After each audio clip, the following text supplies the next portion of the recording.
Good afternoon and welcome to another episode of Live 605. There may be some confusion.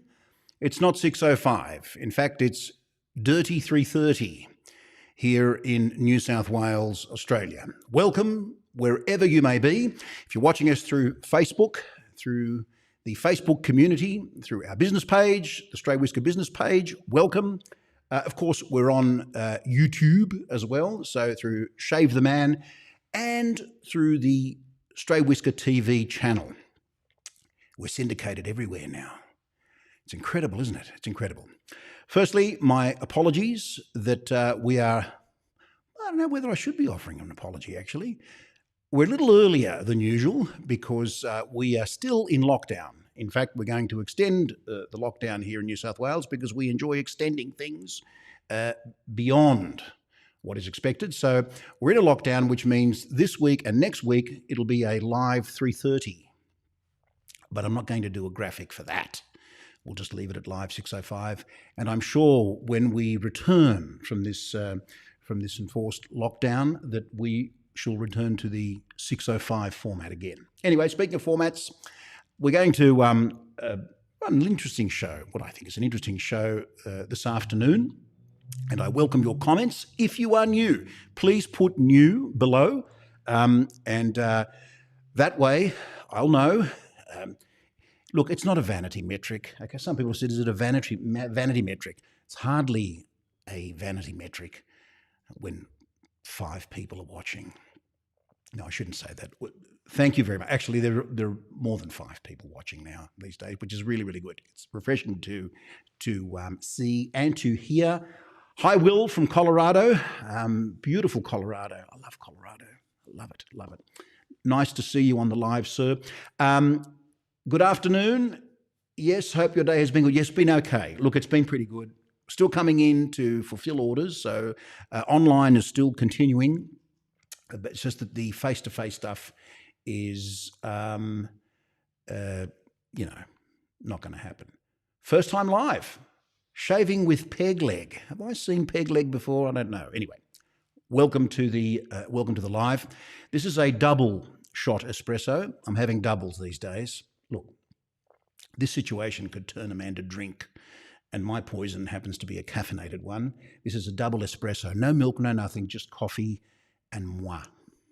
So excuse me while I have a sip. It is, in fact, my performance-enhancing drug of choice. It does help.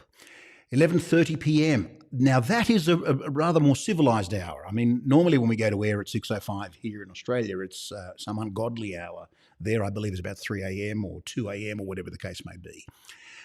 So I'm sorry if you've had to get up and, I don't know if anyone gets up in the middle of the night to watch this, or if you're up anyway. But if you are, I thank you. Thank you to all the people on YouTube as well. And I also thank people that are sending DMs. A lot of people that send messages that don't want to contribute live on the show, but that want to have a thing or two to say. They make some suggestions. 1:35 a.m. here. Yeah, very good. Some of them make suggestions, and others are make less than savoury suggestions. They sort of tell me what to do with myself. No, I shouldn't say that. Look, it's been largely, it's been quite a great little activity that we've had going here, and I'm really appreciative of that. Thank you, Will. I really appreciate that. Looking good, Matt. Nice, sir. Thank you, sir. Yes, look, I'm wearing sweatpants from the waist down. You can't see that, and also UGG boots, the original UGG boots. So today we're going to talk about a number of things. There'll be a few things. Michael, hello, Michael. My private Idaho. Yes, 23:35 here in Idaho. Thanks for joining us, Michael. Michael is a great wet shaving enthusiast and quite a contributor across all the groups. You may have seen him appear in these groups, to which we are most appreciative. Look, today I want to talk about a couple of things. There's, and you may have seen that in the thumbnail that was so diligently and meticulously prepared, and that is, we're going to look at choice, the choices that we make, not only as consumers, but in sort of our day-to-day life, and what that means and how that impacts us, and in fact, how it impacts our well-being. This is something that sort of goes, it sort of goes under the radar, and we don't really talk about this much. But in many ways, choice can lead to a less than optimal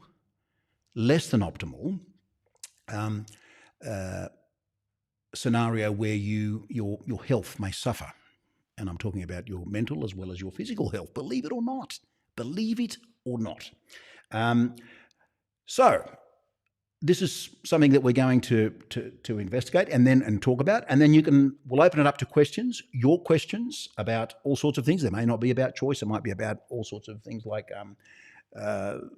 do I eat donuts or things like that, or whatever. We'll open it up, and you can ask as many questions as you like, time permitting, of course. So we'll talk about choice. Now, interestingly, a lot of Eastern philosophies believe that when we're miserable, that's a choice. You choose to be miserable, okay? Sometimes, however, if we flip that on its head, choice can be miserable. Now think about that. When would choice bring on misery? Well, I'm glad you asked, even though you didn't, sort of forcing the issue here a little bit. But there is choice. There is choice, of course. Have you ever purchased a pair of jeans? Have you ever been into I'm going to use names here. I'm not supporting, endorsing, or being paid for any of these particular companies. I'm just going to mention them, and you'll know immediately what I'm talking about.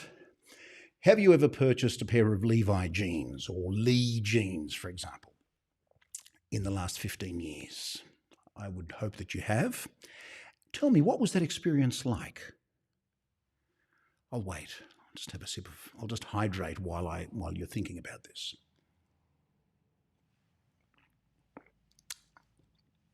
Let me tell you, my experience was one where I almost ended up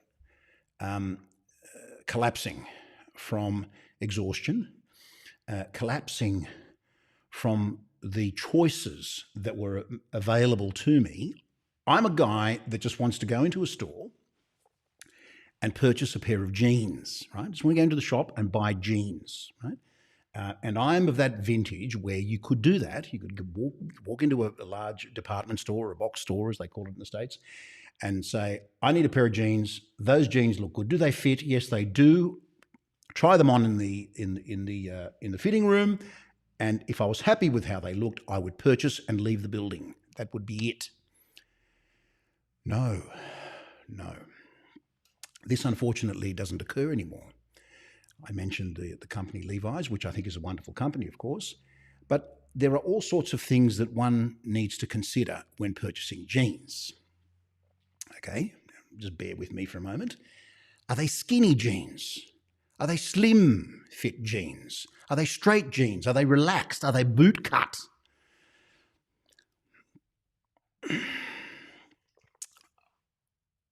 I kind of know what skinny and slim means. I sort of know what taper means, and kind of straight means, and relaxed means, and boot cut means.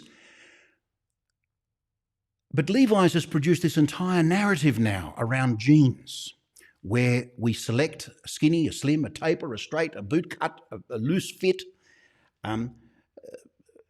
Whatever happened to words like portly?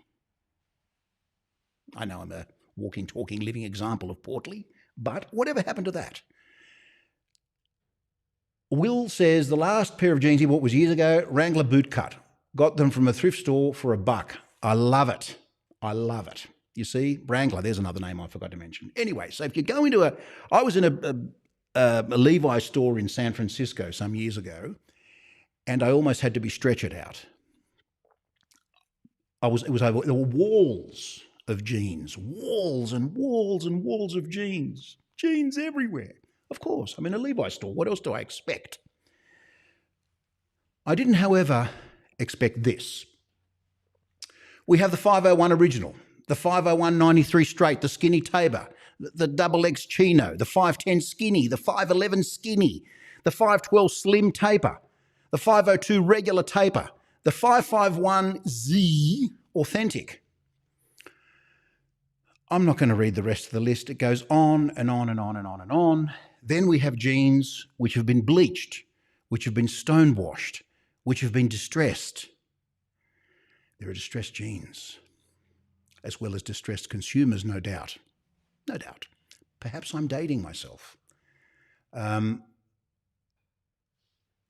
Yes, I am dating myself because now I'm told that Portly and Husky are gone. Well, there you go. Now we have to go into these numbers. Mind you, 510 is these are all trademarked. 501, the numeral 501 now has been trademarked. And this is just part of the joy. This is part of the joy of what it is to go in and buy jeans. So once you've made up your mind that you want a skinny, a slim, a tapered, a boot cut, a straight, a relaxed, you then have to work out whether you want any of these particular combinations or permutations. I just want jeans. Okay, I just want them to look good. I just want them to fit. I don't really want them to stretch. I mean, they might. I'll find a way of stretching them, don't worry. But no. Now we're faced with all these combinations and permutations. And what should have been, I believe, a very simple exercise has now become incredibly difficult. And as Paul rightly says, there is decision fatigue. And this is a thing. The consumer, unless they know exactly what they want, and we'll talk about how it is that they know exactly what they want, it's overwhelming. Once you nail down the size and the fit and everything, it's fine. But getting to that process can be quite a harrowing experience. Now, you probably think I'm being frivolous and I'm making light of the fact. No, I'm not. This is a thing, right? This is a thing. If you go in and buy jeans, this is the sort of stuff from this particular company that you need to consider. And so if you approach any sort of decision in retail when you purchase something with having to consider, apart from price and whether something fits you, these sort of options are going to cause a lot of grief. So now we can see where this choice is misery thing comes from. We know that misery can be a choice. We can choose to be miserable or not. But sometimes choice produces misery, and behold, I have before you a shining example. I'm not here to bludgeon Levi's and Lee and Wrangler over the head, but this is just some of the things that people are subjected to on a daily basis. Now, enter Herbert A. Simon. This is a Nobel person that won the Nobel Prize for Economics, I believe, in 1978. He was an economist, a very interesting gentleman who decided and looked at how we make choices. Of course, one of the criticisms of economics is that economists assume that all human beings will make the right choice. They know what they're choosing. Things are fairly quantifiable. You put something in front of a customer, and if the price is right, they will buy it. It doesn't always work that way, really. But anyway, good old Herbie here came up with a very interesting concept. And this is a concept that I just want to discuss with you briefly, as I said, before we get on to questions. And he came up with a term called satisficing, which is an amalgam of sorts where we bring the word satisfy and suffice together. It's actually a decision-making strategy. And of course, in the world of economics and other academic pursuits, we kind of split people into two sort of groups. You're either a satisficer or you are a maximizer. Now, let me explain. What is a maximizer? A maximizer wants the absolute best. I want to purchase the best pair of jeans, or I want to purchase the best shirt. And what they'll do, what he or she will do, is they'll go into a department store, they'll look around, they'll find the shirt, they'll look at it, and they'll examine it, look at all that sort of thing, and then they'll take it and hide it somewhere. This happens. They'll hide it somewhere so as they can come back to it, because the journey has only just begun. They're now going to examine other fabrics, other shirts. Am I really getting the best possible shirt? Am I really getting the best bang for my buck? Is this really the best possible product that I can get? That's what a maximizer does, right? Now, of course, these are very, very broad strokes, but because we are all maximizers and satisficers, right? The satisficer will say, look, I'm satisfied that this shirt will do the job and it will suffice. I'll buy it and I'm out the door. Doesn't matter. It's fine. This will do. Thank you. I needed a white shirt. This fits. It's fine. I'm done. No problem. That's it. Decision has been made by the person that's gone in, more or less, I would imagine, on utilitarian grounds. In other words, this is useful to me. This is what I want now. I'm going to buy it. End of transaction. Done. The maximizer, however, if they decide to finally pull the trigger on the purchase and say, yes, I will buy this shirt, will then go home and agonize that they may not have bought the absolute top, bestest shirt. And then they'll start to dig around and do some research. After they've purchased, they've made the purchase. And then they'll go home and they'll keep at it. They'll keep looking at things. This is a phenomenon that occurs. This is a real thing, right? This is a real thing. They'll keep looking and keep searching. Did I really get the best possible shirt? Was I getting bang for my buck? And so it would not surprise you then, ladies and gentlemen, that these people, these maximizers, generally speaking, have a lower well-being, lower sense of satisfaction with their purchase, tend to have buyer's regret. We've all heard of this. You buy something, you get it, or you receive it in the mail or whatever, and then you think, yeah. Because they thought they were getting the best possible garment or product or service, and they just kept going. And this thing was festering within them. This is going to cause problems. This is going to cause problems. So wanting the best, there's nothing wrong with that per se. We all want quality products. As I say, we are all, to a lesser or greater extent, maximizers.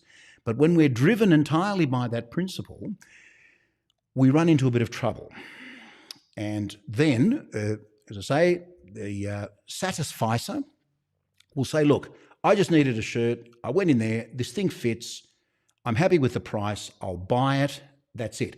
And the whole ordeal ends there. There's no need to look any further. I'm happy with what I've bought. That's it. I don't need to keep going again. My question is, why do maximizers need to keep going with it? Well, there are a number of economic theorists that believe that this occurs, firstly, when we're faced with a plethora of choices, and secondly, and this is the more important thing, because there's nothing wrong with choice. I'm all for it. The second thing is that this horrific psychological phenomenon occurs where we look at comparison. Once you start to make comparisons with products, that's where you're going to get unstuck. There is no such thing as the perfect product. There's always going to be something that's not quite right. And so once you realize as a consumer in purchasing an experience or a product that I'm more than happy with what's going here, and I'm not really after the best in this particular, then all of a sudden the whole experience is nullified. This whole angst and oh my God, I don't know, did I really buy the best speakers? Was this really the best and the fastest phone? I mean, it's foolish to pursue that. It's true.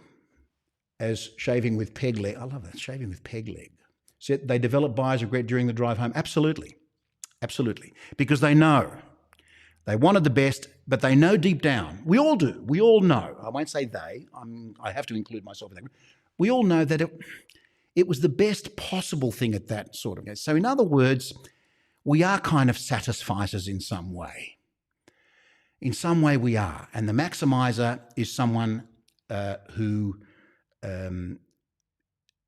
it really is only setting themselves up for disappointment. This is why when people talk about products, oh, you've got to get this product, it's fantastic.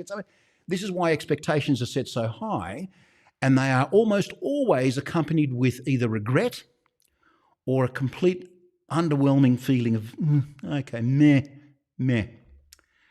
A little aside, I was reading an article recently that said Netflix is now not so cool. It's certainly not as cool as it used to be 18 months ago. Why? Well, because you can jump onto Netflix this evening and surf the options and choices for an hour and not find something to watch. This is the irony. There's so much content on Netflix. You can sit there and just go through all the options or whatever. You can spend an hour trying to decide what you want to watch on Netflix, and in the end up watching reruns of Seinfeld. Can't make up your mind. There's this analysis paralysis, right? And also, when you have so many products, as Netflix does on that service, they can't all be great, right? There are going to be some that will be meh, okay? This is just, it's the way things are. So it's a very interesting thing. Perhaps what I guess I'm asking and what I'm inviting us to do is to probably look at these things and say, look, wanting the best of this and the best of that is probably like, it's kind of a fool's paradise, really. It's not really going to happen, okay? So in some ways, and it certainly isn't going to bring anyone any happiness, because if it did, the whole ordeal would have ended there. Oh, look, I bought the best thing I ever could have, and it would have stopped there.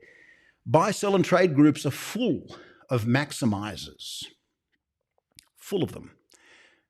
Time to flip these, time to get rid of that, time to get rid of that. But at some point in time, when the purchase or the decision was made to buy that product, they thought they were doing the best possible thing, given all the information and the budget and everything else that they had before them. So it's an interesting thing. It's actually quite an interesting phenomenon. Is being a maximizer bad? Absolutely not. As I say, we all have the maximizer within us. We all want absolute quality and all the rest of it. Is being a satisfier a letdown? Are you actually settling? No, absolutely not. Because you're satisfied, by definition, you're satisfied with the purchase, and that purchase will suffice, and therefore you don't need to go through this existential angst. Oh my God, I haven't bought the best possible thing I could buy. Who cares? Nobody cares. Nobody cares. That is a very, very important concept when it comes to shaving. Now, we have some comments here. I don't know whether I should be sidetracked by these just yet. Maybe, maybe not. Let's see how we go. We'll come back to them, though. We've favorited them there, so we'll definitely come back to those. Right. This is a book I recommend by Barry Schwartz. It's a little old now, but it's quite relevant. It's The Paradox of Choice, Why More is Less. I've talked about that extensively. When you've got too many things to choose from, you cannot choose. I'm not suggesting that we live in a world where there are only 4 items of any particular thing you're after, okay? A number of studies were conducted by several universities, and they did longitudinal studies on this, where they looked at the number of things which would suffice if you were a consumer. If you had 4 things in front of you, would you feel you were getting enough choice? No. If you had 44 things in front of you, that's too much choice. So 4 versus 44. And they found that somewhere around 25 might be about right, okay? Again, there are different user cases. Your mileage may vary and all the rest of it. But they found that when we're given too much choice, this can cause all sorts of difficulties and problems to our mental well-being. And I bring this up because some of us, again, are in lockdown and others are not. But these are things that might be playing on one's mind. So I guess it's kind of I don't know, I'm doing it might be a benevolent sort of thing. Maximizer versus satisfier. What are you? Who exactly are you? Are you a maximizer? Are you a satisfier? I'd like to know. You could leave a comment below, and we'll try and address these one by one as we can. I need to hydrate. So, I'm not saying that I prefer one over the other, but I am saying that these things can cause all sorts of problems for people. Okay? Quite often when you're wanting to maximize, you're not doing it in a vacuum. You're doing it because others are watching, others are there, you're part of a community, you're part of a group, and you want the others in the group to accept you for the purchase or the gear that you have or whatever it is. And this doesn't just relate to shaving, it's across the board, right? It's across the board. It doesn't just relate to shaving. But of course, we see it in shaving all the time. If I was to tell you the sorts of products that I sell daily in my business, it'd put you to sleep. It would tranquilize you.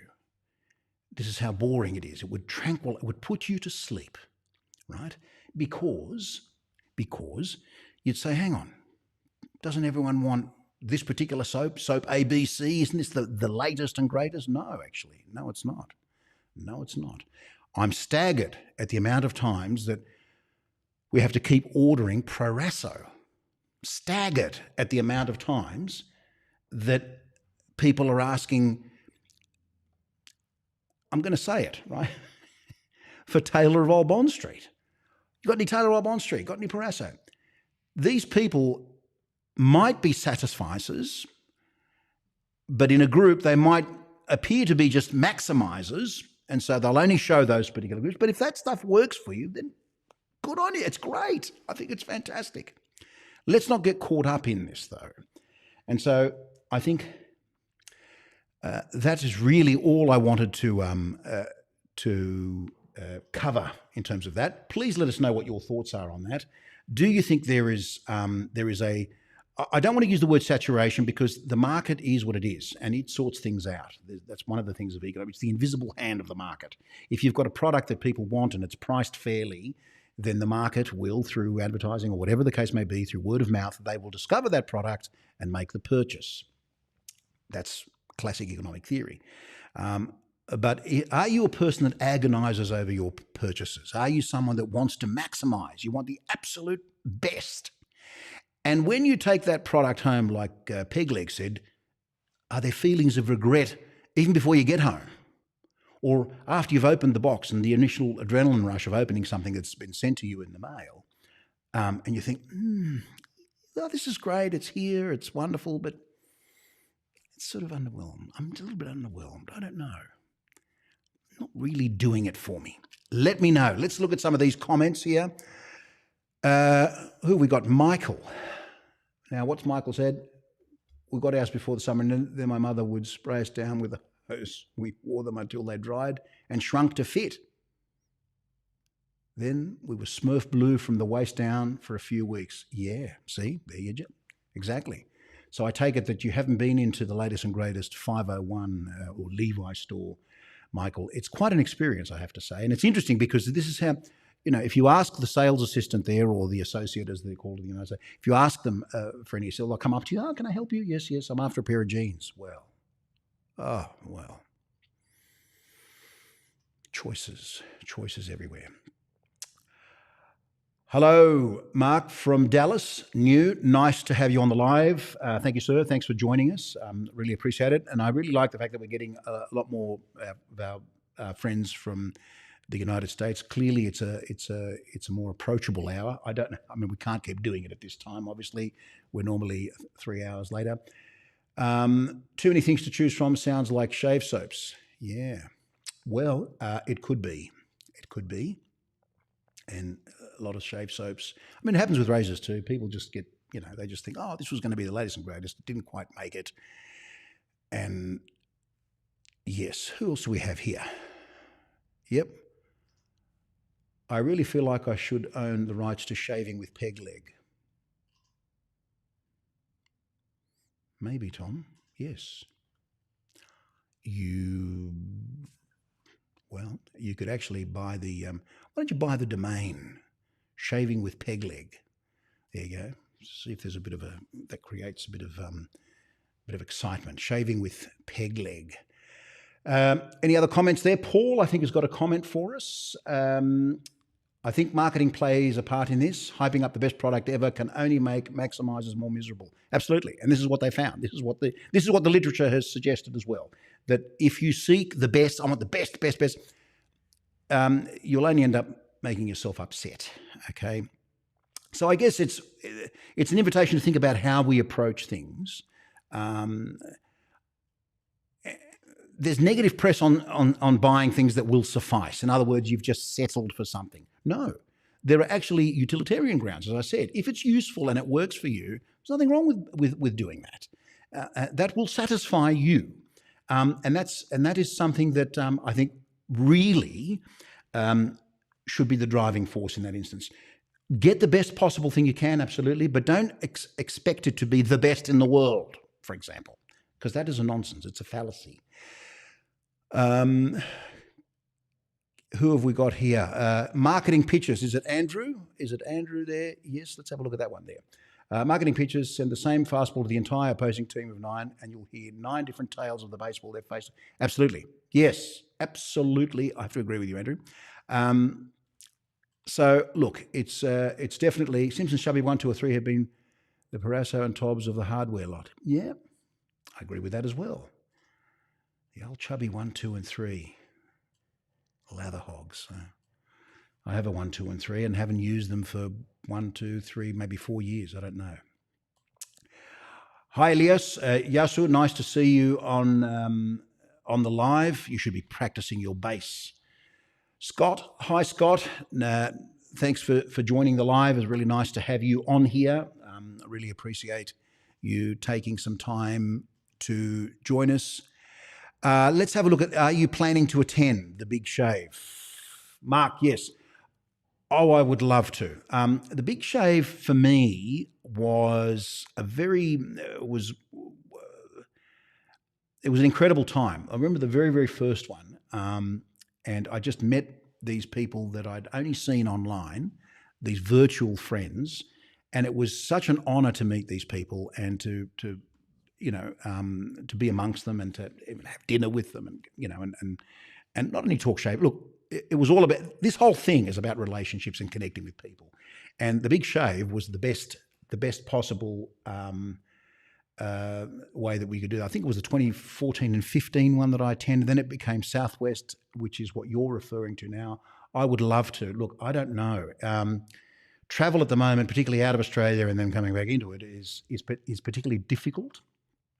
So I certainly want to come. I really do want to make an appearance at one of these things again, because I think it would be wonderful to catch up with all of you. Because I made some really, really good friends, and actually had some decent coffee there too, which was incredible. In fact, coffee in America has improved enormously. I mean, sorry, espresso coffee. I'm not talking about the bottomless cup style, the sort of the what do they call it, the diner style one where they keep filling your cup. I'm talking about espresso. It's really good stuff, and I'm very impressed with it. So the short answer is, I wish. I don't know that I'll be able to make this one, but hopefully if there's another one after that, hopefully when everything opens up, we'll definitely be able to do that. Who have we got here? Oaken. Is Oaken Lab on here as well? I believe that's Chris Kerrigan. Hi, Oaken. Hi, Chris. I'm assuming it's Chris. Look, I've got to say, I shaved with some plein air again today, and oh my goodness, beautiful stuff. Please try this if you haven't, guys. You don't have to buy it from me. Just get your hands on it. It's really, really good stuff. And I have to say, in terms of its performance and in terms of loading, throw water at it. I've got quite soft water and things lather up very easily, but this thing just took water like it was just incredible. Really, really, really loved it. And the scents are very, very sophisticated scents, okay? They're not scents that you can smell from blocks away, but I don't think that necessarily makes the soap. I just find them really, really nice. And loading it, this thing, I've never, okay, here's one thing. With the exception of probably Ariana and Evans, I haven't seen a peak inside the bowl. While I'm loading this thing and pull the brush away, it created that peak that everyone talks about, peaks on. So this is with Oaken Lab. So V3 is for me. I love it. I really love it. Thank you for what you've done with Oaken Lab. The aesthetic is on point. The product is on point. Chris takes a lot of pride in what he and his team do, and his lovely family. follow them give them a follow on Instagram, and just see some of the beautiful things they're doing some wonderful things over there with exhibitions, pop-ups, and all sorts of things. But I also have to say, I know that they're also experiencing a spike in COVID at the moment. So I hope that everyone there is safe. So thanks for joining in. Hi, Chris. Yes, it is you. Good. Eric, the pleasure was all mine. Yes. Big Shave West too. Oh my goodness, I remember that. I really, really remember. See, and these are friendships. These are friendships that were forged all those years ago. But we're now living in a slightly different world, unfortunately. I hope when things open up that we'll be able to see each other again in person, because that would be an absolute honour. So what else have we got? Yes, let's have a look at that. Shaving with Peg Leg has a comment. He says, unless he's missing both legs and walking on prosthetics, I own the name.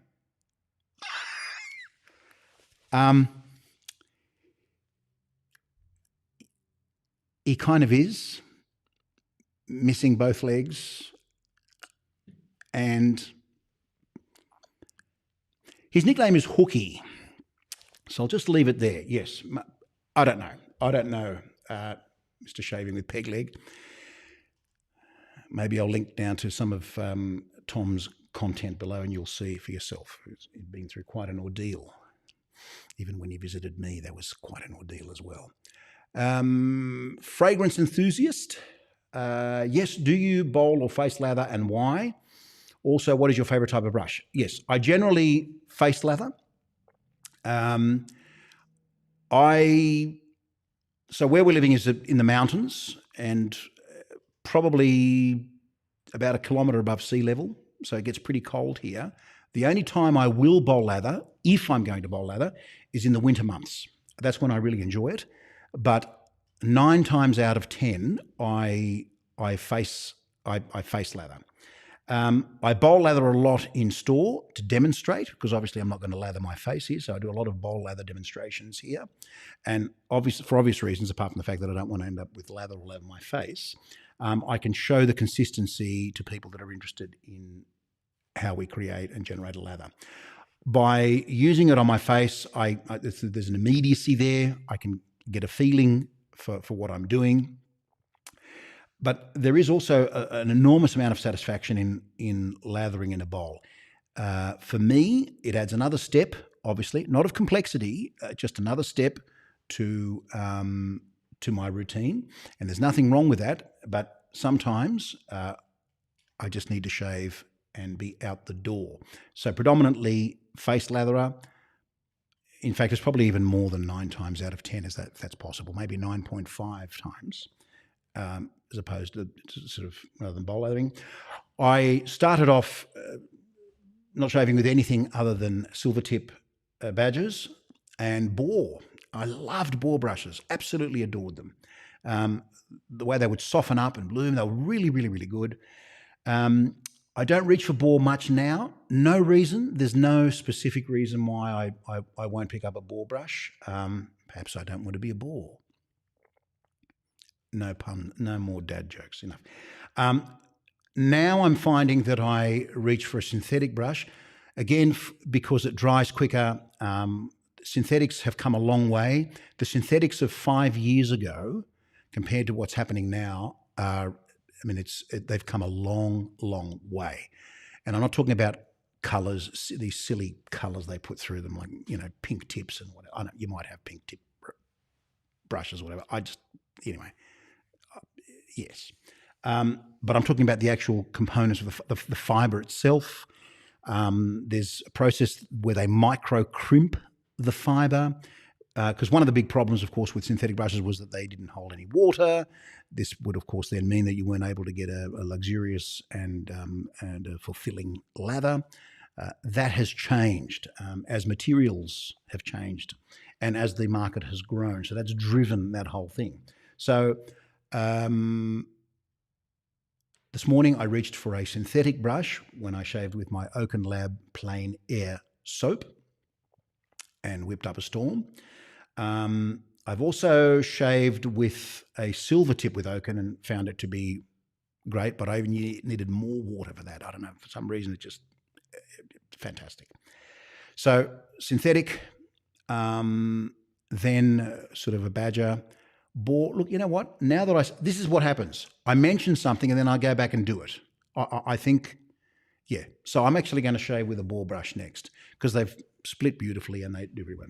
Are you a bore brush latherer? Let us know in the comments below. Who else? What do we have here?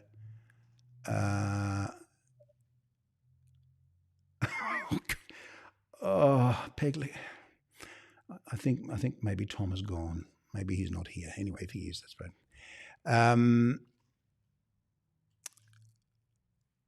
So who we got? A&E Barrister Man. Yes. Oak and Lab, my favourites. Yes. Look, really good stuff. You can't go wrong with these products. They're all very, very good, and they all do an amazing job. Andrew, we've got a comment here from Andrew. What does Andrew have to say? Met you at Big Shavers 2 and 3. Con's deadpan facial expressions are priceless. Thank you, Andrew. That's very kind of you. You're going to make me do a deadpan expression now, aren't you? No, I can't. I won't do it. It's done.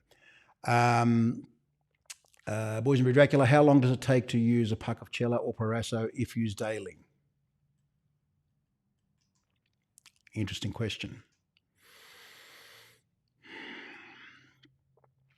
Look, if used daily, based on when I load my soaps, I do a 40-second load, right? And of course, the only variable is the brush, of course, and how much water is in it. But if I'm going to use, let's say, a synthetic brush on some Parasso, and I used it every single day, did not miss a day, look, I would have to say you would start to see the bottom within 3 to 4 months, the way I load up a brush, okay? Because there are some people who just go, and that's loaded for them. So for them, it could be 3 years. But if you're based on a 40-second load, I would say 4 months before you start to see the bottom. You get that traditional donutting scenario. It could be more. Now, what are the other variables? The other variables, believe it or not, is also, I mentioned to you that I'm in sort of in a semi-alpine region, so the soap is always kind of, it's kind of harder. If you're living in the tropics and your soap is soft and mushy, then you'll probably, I would imagine, go through it a lot quicker. Also, I mean, do you put water in it? Do you bloom it? All this sort of stuff. There are other variables. But I would say if you were using it every single day, and remember that even though it looks like you've gone through a lot of the product, you could still get a brush in there and swirl it around and you're still picking up product. So to be absolutely squeaky clean, maybe 6 months. I don't know. It's an interesting one. Maybe we should try that, like the IKEA thing where they open and close a cabinet door and see how many thousands of times we can do that. I don't know. Anyway, it's an interesting... yes. Smoke bore brush, yes, absolutely. Smoke owners, look, the bore brushes are, they have their fans and these people swear by them and I can see why. I love bore brushes. Okay, there's a breaking in period. Sometimes they stink. In fact, they almost always stink initially. But through use, of course, that will dissipate, as you would expect, and you get these fine little split ends and that will soften up beautifully. Nothing wrong with a bore brush. In fact, it's a really good, in terms of price point, performance, and feeling, I don't know that you can beat a bore brush. Now, people will say, oh, but synthetics are great. Yes, synthetics are great. Badger hair is great. Look, there are a large number of companies that are transitioning away from badger hair, be it a good or bad thing. That's a discussion for another time, because they're more trouble than they're worth. And because certain decisions have been made by these companies to transition more to a cruelty-free thing for whatever reason, again, don't really want to get into the politics of that. But they are transitioning, but not making the announcements. They're not making these pronouncements. They're not jumping up on a soapbox and saying, we're getting rid of all animal hair brushes. We are now only going to be dealing with synthetic fibre brushes. But you'll find increasingly that is what's happening for whatever reason. And there are good reasons too, I have to say. So yes.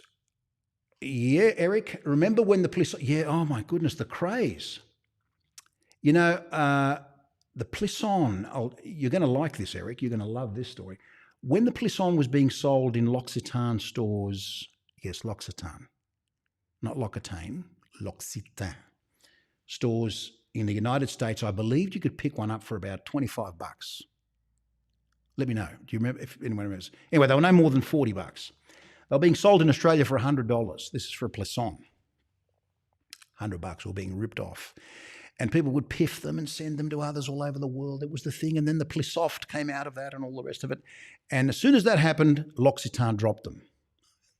We're not doing this anymore. We're not doing this anymore because our manufacturers in China have now selling this to every man in his canine. You could find them anywhere. And so they decided to move away or transition amongst other things. But yes, the Plisson was the thing. If you had a Plisson, it was it. It was a good brush. A bit floppy for mine. I just found that it was a bit too, it was like shaving with a makeup brush, a kabuki brush, whatever. That was a craze as well, and you'd remember that as well. So who have we got here? Yes, Boys and Miracular, thank you. New to DE shaving. Welcome, sir. This is helpful. Got an R141%. Excellent. You've got two beautiful razors there. Wonderful, wonderful. The R41, more on the aggressive side, the efficient side. Stick with it. I think it's a wonderful product. And of course, the 34G. What can I say? You can't beat it. $30. What are we saying? 30 USD. I want to say they were 40 to 45. Yeah, I think they're about $40, whatever. But they were 100 here. And schmucks went out and bought them. People were buying them like they were, for $100. I'm not saying that you're a schmuck if you had one. I'm saying that, yes. So what have we got here? Who have we got? John Boyd said, I gave 30 USD. Yeah. Look, I think $30. I think they're about 30. Well, I may have seen them for 40 in Vegas, but hey, when you're in Vegas, what do you expect? Who else have we got here? Stephen Carter. Good day. Do you find a bottle of splash lasts the same amount of uses as a tub of soap? I'm yet to get near the bottom of either. Yep. They both last. Obviously, if you're going to use the splash liberally, then you're obviously going to get through it a lot more. I generally, what I do is I just put a few splashes on and I apply the aftershave, then I leave it and I go back again. So I do a second. I always do two applications. Get a towel, just let it sort of dry off or evaporate if it's an alcohol-based one. Oaken does a good one too. Oaken's a good one. Actually, there's a bit of menthol in the one that I'm using, and it's just. But yes, I'm yet to finish anything really, Stephen. So I'm probably the worst person to ask. I don't think there are enough shaves in life to be able to get to the bottom of anything. I've got a bottle of tobacco aftershave, and I can't get rid of it. I know the tobacco jokes will start now, I know. But it just keep going. It just keeps going. And I know that there's some in there, there's more comes out, and I think, oh my God, when am I ever going to get through this bottle of tobacco? Chris, they are sincere words. I'm not just saying it. I think, so I'm going to embarrass Chris now. What Chris has done is he has listened and taken note of the things of people that he's taken counsel from, who've said, look, Chris, maybe you look at the formulation, do a little bit of this, a little bit of that. And he's married that beautifully with his incredible aesthetic and this sort of meticulous eye for detail, and has brought a product to market which I think has been fantastic. So it's all well deserved. I think you've done a fantastic job. as have the boys at West Coast Shaving who have taken on Oaken Lab. They're really, really good guys there. Yeah, love those boys. Steve Carter aids in the stuff he told me. Oh, I thought you were just coming and going there, David. Still hanging around, are we? Still here? I thought it was just high and by. You thought I didn't see that comment, did you? Anyway. Yes, he probably does bathe in it, but hey, it is what it is. Any other comments, or are we done there? What have we got? I try and get through as many of them as possible, and it's again, I'm mindful of the fact that this thing, I don't want these lives to go on and on and on and on and on. But we'll take this comment on the ASD2. Many years ago, I did a review of the ASD2, and people were rather critical of me because I said, because I didn't tell them how mild it was. But here we have, first razor was the Feather ASD2. I couldn't find the angle and got razor burn. And they got the R42 and put the Feather handle on it. Okay. So a lot of this that goes on where we take a handle from one and put it on the other, the sort of Frankenstein, the Dr. Frankenstein thing. And if it works for you, that's fine.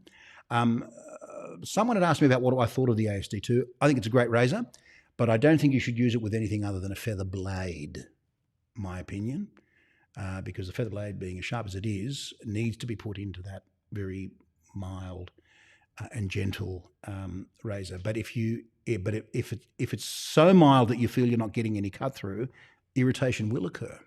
So this is the paradox.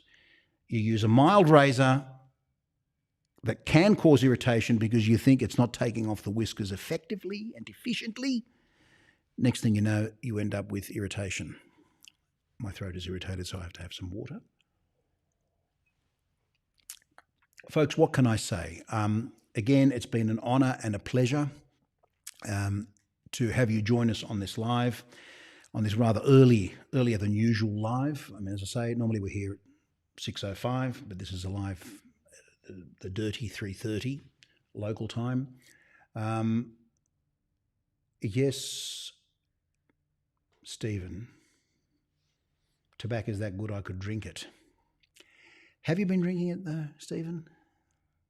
Have you been drinking it? Because some of these comments.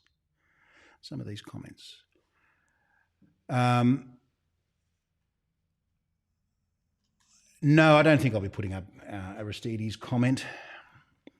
I'm not going to be putting up those comments. You bad boy, you. Anyway, I hope you're well, Aristides. Nice to have you join the live, even though you were about to throw a hand grenade into the live. So what I do is I can see comments coming on here, and we'll just try and put them on. Oaken Lab is a full experience. Performance and presentation are exquisite. Absolutely. Look, yes, just yes. Really, really good. Thumbs up. From me, it gets the thumbs up. And I love it even more because you're dealing with some really, really good people there. It's time to go, folks. Thank you for joining this live. I really appreciate it. I don't want to keep going on and on about it, but it really means a lot to me. Makes what we do here a lot of fun. Thank you, and we'll catch you in the next live.